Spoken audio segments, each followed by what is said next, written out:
तो दोस्तों आज हमारे हमारे जवान હતું પારિયો બાંધવા વાડામાં। તો હવારમાં અમે આટલી બધી બદામ ખાઈને હું તો એકદમ આમ કડક થઈ ગયો। પછી ગાય માતાને ખાવા નાખીને અમે નીકળી ગયા જવા માટે। તો અમે નીકળી ગયા, હું અને મારી મમ્મી મારે પાછળ હતા અને હું આગળ જતો હતો પંજેટી લઈને।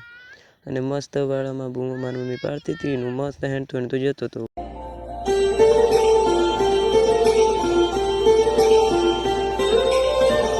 પછી તો પારમાં તો બધા જીવડા સોટી જાઉં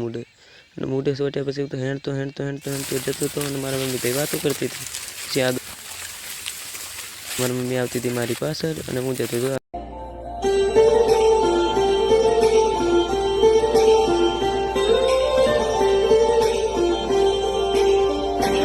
આવી જો બુડ કાકાનું ઘર, હું નીકળી જાઉં આગળ ને મમ્મી આવતી હતી મારી પાછળ અને હું આવી બધી મસ્ત વાટોમાં જતો હતો, બધી ખાડાવાળી ટેકરોવાળીના નેર બેર બધું જોતો જતો હતો અને મારી મમ્મી આવતી હતી મારી પાછળ। અને હું અહીંયા વચ્ચે જ પહોંચી રહ્યો હતો અને મને અહીંયા દેખાડ્યું એક ઝાડ અને ત્યાં એક ઝાડ ઉપર ફળ હતું, પણ એ ફળનું નામ નથી ખબર સાલું આ ઝાડ છાનું છે અને આ ફળ છાનું છે એ મને તમે કમેન્ટમાં બતાવજો। મને તો પાછી આવી વાટો જોઈને બહુ બીક લાગે, આમ તો હાપોલિયો ઘણો પડી રહે, અરે મોટો પર કેડી જાય તો પર દવાખાનામાં જવું પડે તરત જ।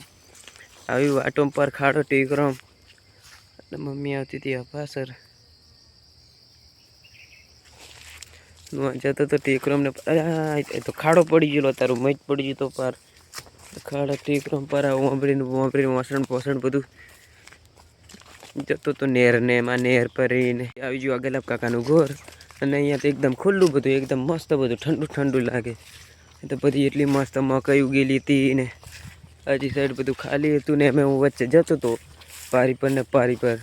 ને આગળ જતો આવી જવું આ ગલાબ કાકાનું ઘર। પંજેટી હાથ મેળીને આવી જાઉં અમારે જૂને ઘેર, અને આ છે અમારું જૂનું ઘર। પહેલાં મારા બાપા અને મારા દાદો બધા અહીં રહેતા હતા, મારા દાદાનું ઘર ને આ દાદાનું ઘર ને એ બધા અમારા વાડા। ત્યાં વાડામાં મકાઈ મોટી થઈ જઈ અને અમારો કૂવો, આ કૂવાના માંથી કાલપમ દાડ પાણી મેળવા આવવું પડશે મારે, અને આ પાણી કૂવો છે અમારું મશીન બધું ઢોકીને પાર બધું કોઈ જીવડો બીવડો ભરાઈ રહ્યું છે। અને આવી જાઉં અમારા કૂવે, અને આ કૂવે દેખો છો એટલો બધો ઊંડો ને મેં પડે તો નેકરા જ નહીં ફરી એવું, પાણી તો પાર ઉપર આવી ગયેલું છે છેક, અને મેં તો હાપોલિયો ફરે પાર બધો મોટો તો ડેડ। અને પછી આગળ હું નીકળી જાઉં વાડામાં પડતો અમારે જે વાડામાં પારિયો બાંધવાનો હતો થઈ જતો તો મસ્ત સ્માઇલ કરતો મસ્ત હેંડતો વાડામાં મસ્ત હું તો આવી જાઉં રી વાટા પછી પાણી મેલેલું હતું ચાટ આમ તો હું તો ગદી ગયો પાર મેં સંપલ્યા બધું મેં ભરાઈ ગયું પાર, હા હું ગદી જવા મળ્યો પાર એ રમા એવા ખતરનાક રસ્તા કાપ્યા પછી આવી જાઉં મારો વાડો ના વાડાને મેં અમારે કરવાનું હતું બધા પારિયો બાંધવાનો બાકી હતો તો ઓરી દીધું છે, હવે પારિયો બાંધવાનો છે। આ જો વાડો છે અમારો આટલો નોંચો ગરીબ એટલે ગરીબ, અને આ નાખી મેં છે પંજેટી, અને પંજેટી નાખ્યા પછી હું જરીક ઉભો રહ્યો અહીંયા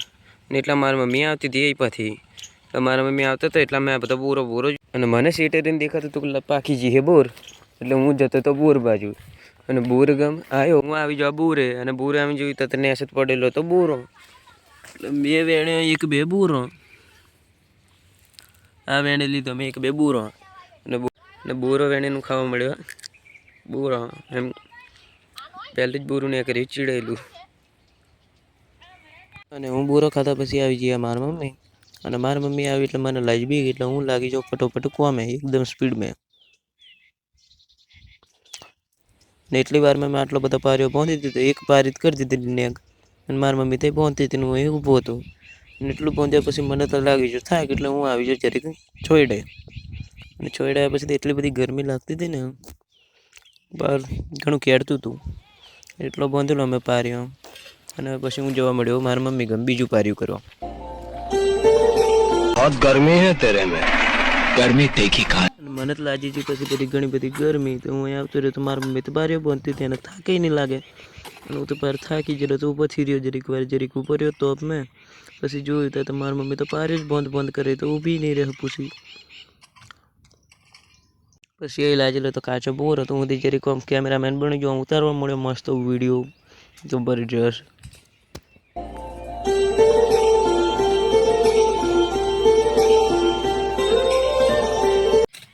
મેં પછી પાણી પીધું ને પાણી પીને સુધી ઉપડી ગયો કોમે, પંજેટી હાથમાં ઝાલે ને પંજેટી હાથમાં ઝાલને સુધી લાગી ગયો કોમ, અને કોમે લાગ્યા પછી જરીક જ વારમાં બંધાઈ ગયો બધો પાર્યો, એટલે બધો પાર્યો બંધાઈ ગયો પછી મમ્મી આવતા હતા ને એટલી વારમાં અમે નીકળી ગયા ઘરે જાઓ। તો બાય મિત્રો, હવે મળીશું એક નવા વ્લોગમાં અને નવા અંદાજમાં. બસ અમારા પારિયા બંધાઈ ગયા છે અને હવે અમે જઈશું ઘરે. બાય બાય મિત્રો.